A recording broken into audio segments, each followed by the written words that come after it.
It started with the fucking map. The one on my phone. The little blue dot was me and the little gray dot was him. He shared his location with me forever ago, for practical shit like meeting up. After he left, I never told him to turn it off. He probably forgot. And I just started watching him. It became my whole life. I'm not even exaggerating. My entire day was just studying this stupid gray dot. 8:17 a.m., he leaves his apartment. 8:49 a.m., he's at work. 6:02 p.m., he's at the gym. I knew his new life better than I knew my own fucking life. I wasn't a person. I was a satellite stuck in a decaying orbit around him. My world got so small it was just the screen of my phone. I'd be in a meeting at work, pretending to look at my laptop, but I was just thinking about the dot. Is he still at his desk? Did he go get coffee? My phone would vibrate in my lap, or I'd think it did, and my whole body would just seize up. I'd have to sneak a look like a fucking thief just to see nothing. It was just my nerves. My own body was screaming his location at me. Sleep? That was a fucking joke. I'd just lie in bed with the phone's blue light making my face look sick, watching the dot sit still in his apartment building. I'd imagine who he was with. I'd build her in my head from nothing, her laugh, some stupid way she flips her hair. I'd just torture myself with it until the sun came up, my heart just hammering in my chest like an animal in a trap. I stopped eating.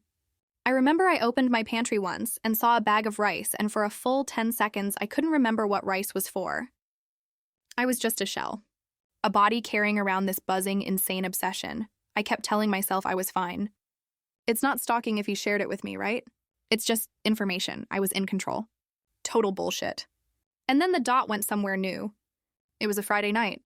I was watching, like always, expecting it to go to one of his usual bars. But it didn't. It went south. Way south to a part of town we never, ever went to. It stopped on some quiet street full of houses. And it stayed there. All night. I couldn't breathe. My throat just closed up. This wasn't a bar. This was a home. Her home. The phone felt like it weighed 1,000,000 pounds. I didn't sleep at all, just sat there staring at my screen, watching over this stranger's house where my whole world was ending. That's when it went from a spiral to a total fucking free fall. The next morning, the dot didn't go back to his place. It went straight to some brunch spot, then a park. They were together. There was a new orbit and I wasn't in it. And something in me just broke. It wasn't loud. It was this quiet, horrible implosion inside my own head. The lie that I was okay just turned to dust. The next night, I did the one thing I told myself I would never, ever do. I got in my car. I put the address from the map into my own GPS and I drove there. I parked across the street from this little brick house with a warm yellow light on the porch. I sat in my car in the dark for over an hour, feeling like I was in a coffin, and I just watched a window. I don't even know what I was looking for.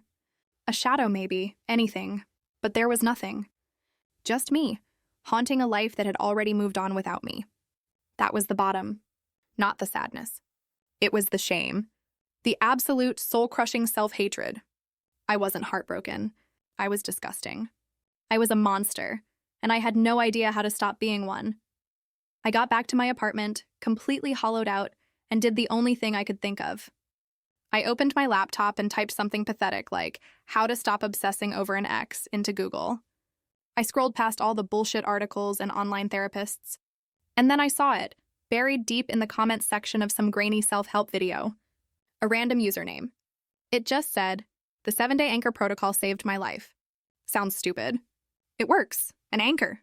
It sounded so fucking dumb, like something for a boat. But I felt like I was lost at sea in a hurricane. So an anchor was basically the only thing I wanted in the entire world. I clicked the link. Day 1 was cut the line. The instructions were basically, delete the app. Stop looking, go blind. My thumb was literally shaking over the Find My icon. It felt like I was about to gouge out my own eyes. My whole sick sense of stability was tied to knowing where that dot was. I squeezed my eyes shut and just did it. Dragged it to the trash. It was gone. The silence in my head was immediate and terrifying. The protocol said to write down your win. I found a crumpled receipt and wrote, "I don't know where he is." The panic that washed over me was so real I thought I was going to throw up. Day 2 was find your ground. The task was to go outside. Take off your shoes and stand on the earth for 5 minutes.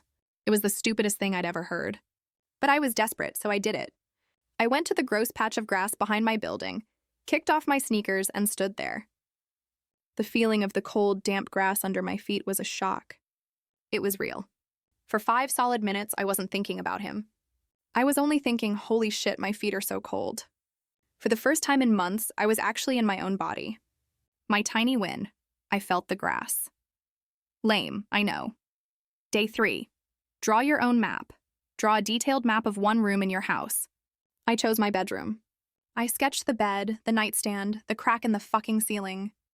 My whole world shrank from this massive city that held him to this tiny room that held just me. I was relearning my own space. It was quiet. It was proof that I still existed somewhere. I wrote down, I know where my own bed is. The next few days were more of this weird, small stuff. Day 4. Make a noise. I hummed some song while I washed dishes, just to hear a sound that I was making myself. Day 5. Nourish. I bought 1 apple and ate the whole thing slowly, just focusing on the taste and the crunch. Day 6. Look up. I sat outside for 10 minutes and just watched clouds move across the sky.